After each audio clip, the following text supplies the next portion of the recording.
Hello guys, so we're going to be doing a new Hack the Box challenge, and the new Hack the Box challenge that we're going to be doing today is going to be called Vault Breaker.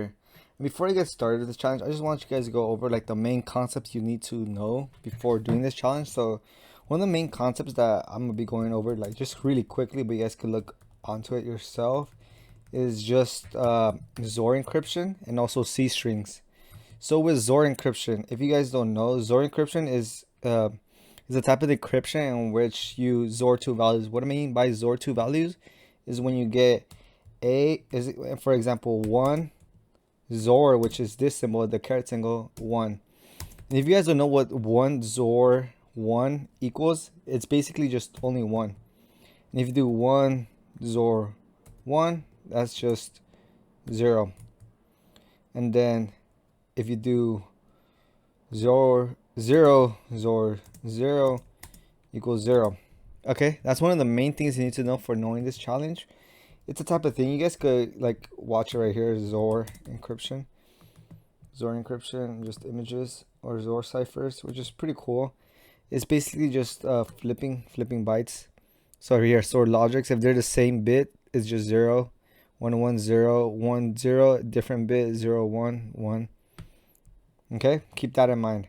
And I guess a special thing to, I guess, for this specific challenge is that if you Zor anything with a 0, like let's see if you do Zor 1, that's just going to be 1. Or if you do Zor 56, that's going to be 56. So keep that in mind. And one of the other things you need to know for this challenge is C strings. So with C strings in this challenge, let's just say you enter hello. But what you guys did, and the size of this string is, what is it? 0 1 2 3 4. So the size of the string is 5. You will think it's 5, but it's not actually 5, it's actually 6. And how that will work will be hello with a null, and that null will be like a 0, or like like null 0, something like that. That's how C strings are, where it's 1 2 3 4 5, and then this null byte counts as its own, so that's 6. So that's how C strings are in general. So those are the main two concepts you need to know before, I guess, doing this challenge. And yeah, that's about it. And let's get started with this challenge. So with this challenge, one of the very first things I did was just okay. One of the main things I did was just open this up on Keija right away because it's a pwning challenge. I could try running it first, but let's just see what this does. So at the beginning of this key generation, so quickly going over it, first, this is not how you'll see the values. I just renamed these values for myself so I can understand it better. But for initial key, what this basically does is just generates initial key value of 32 chars randomly using this. So it opens the random thing and it streams it, and then it gets the file thing, and then it just makes a initial value of just random characters, initial value of a random key. Okay, keep that in mind. It makes a 32 array, size 32 array with random values inside. And now we get into like the, I guess, the actual how it works. So we get two options to put in, 1 and 2. 1 is, I guess, says right here, generate a new key, and 2 is secure password. From my guessing, we're supposed to, or like by going over this challenge myself, I was able to like, and watching a few videos, I was able to kind of understand this. So initially it does random right here, and then right here it asks us to enter a new password length, and the password length has to be less than a 31. So less than, or I guess probably equal to 31. So anyway, so we input a password length, and what this does basically is it assigns this with a new password value. So it assigns, we go back right here, new key gen. Yeah, so we get stream 31. You enter a number, and after that it makes a buffer, and it fills it up with 0 with 32, a buffer of size 32 with a bunch of zeros. So you can think of it just like a bunch of let's see, nano study, like a buffer of just 32 zeros, just like that. It makes it up all like that. And after that, it streams, which is the random one, So that's the var value right here. And now all this does basically is it reads these random values into this buffer.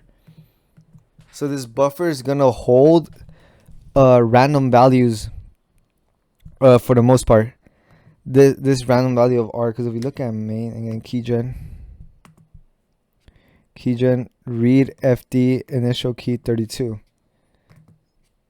and then our case main new keygen, it's gonna read random values into this buffer with the size of this. So this buffer is gonna have random values inside, and while we're looking at this buffer, it's checking if none of the random values are 0, in our case 0, and then it just reads it in, and after that it copies this initial buffer to the initial key. So let's say that initially when in the first function, which is keygen, it makes a key of like A, B, C, D, E, F, G. And then later on we said generate new key, so we generate a new key of 3. So it just generates random values of like F, G, H.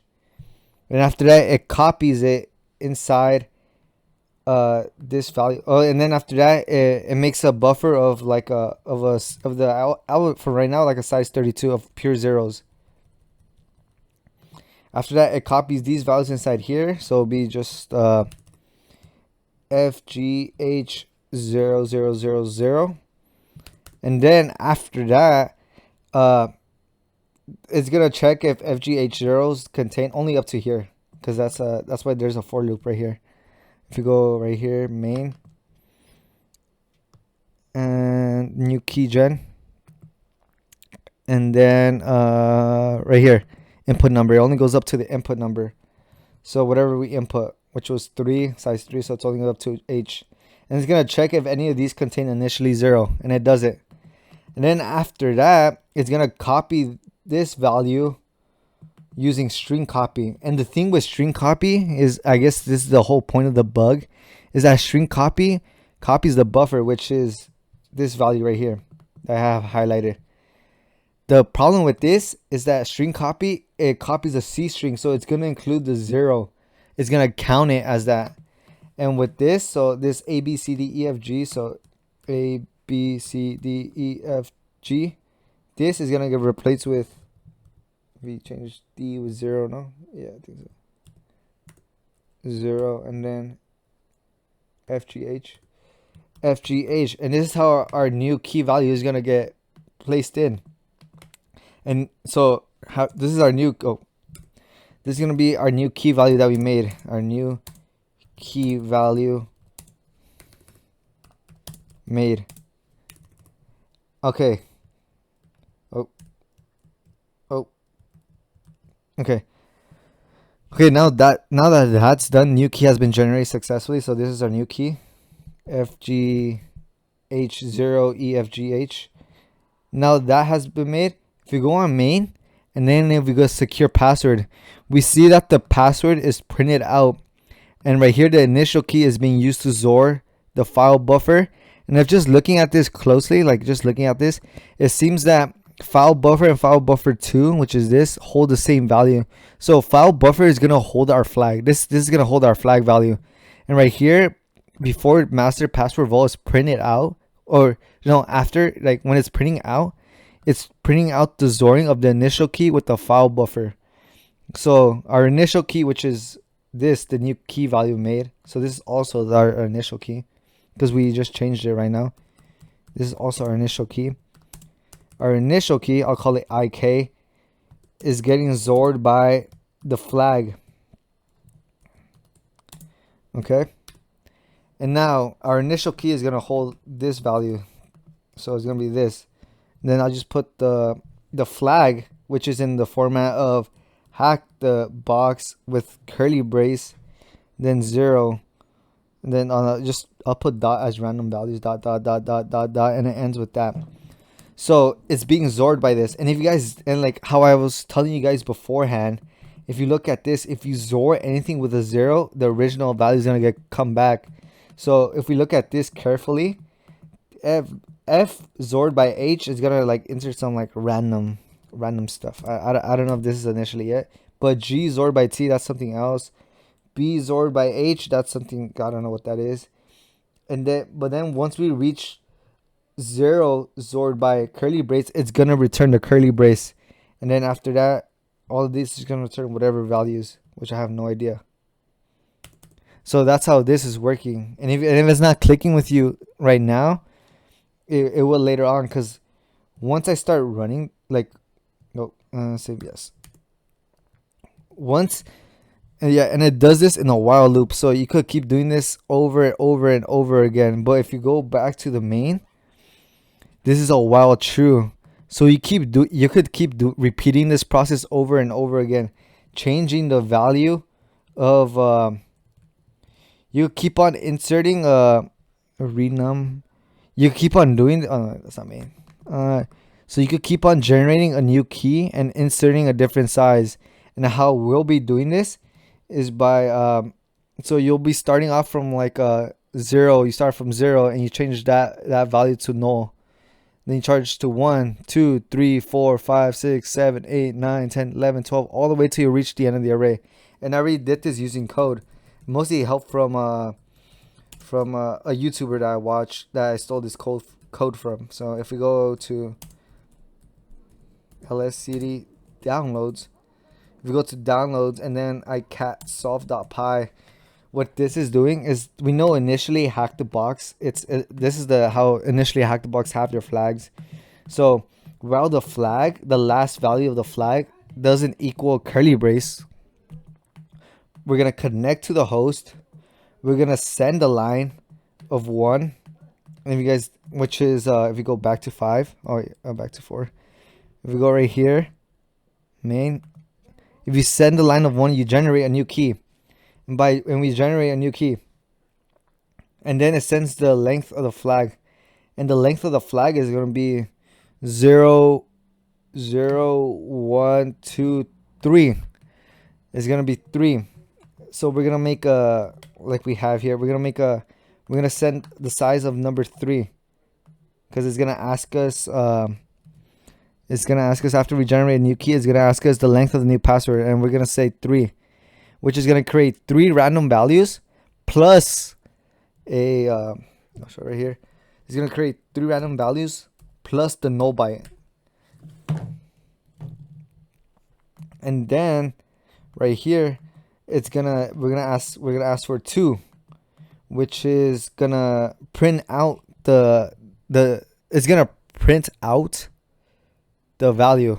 It's gonna print out once you XOR everything else by XOR, you're gonna see the 4th value being printed out, and then after that, it just adds that single value to flag. So it keeps on adding it onto this. It's gonna be hack the box, curly brace, and then the value. Right now I'm putting F as an example, and then after that it closes it, and then it asks you again, and then it checks the size of the flag. It's gonna and it's gonna notice that it increased by 1. So now it's gonna send 1, 2, 3, 4, 5. It's going to send size 5. And then after that, it's going to generate 5 random values and then add a null byte at the end.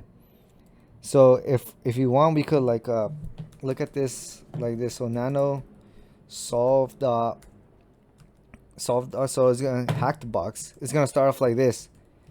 And then this is like the initial value is like hack the box, Danny. This is just an example. So this is what we have initially. This is in our code, and this is let's just say this is the flag. So we entered 1 to generate a new key, and then we insert, what's this? Let's make this shorter because I don't want to do everything. But Dan, so it's gonna be 0, 1, 2, 3. It's gonna send the size of 4, so it's 4.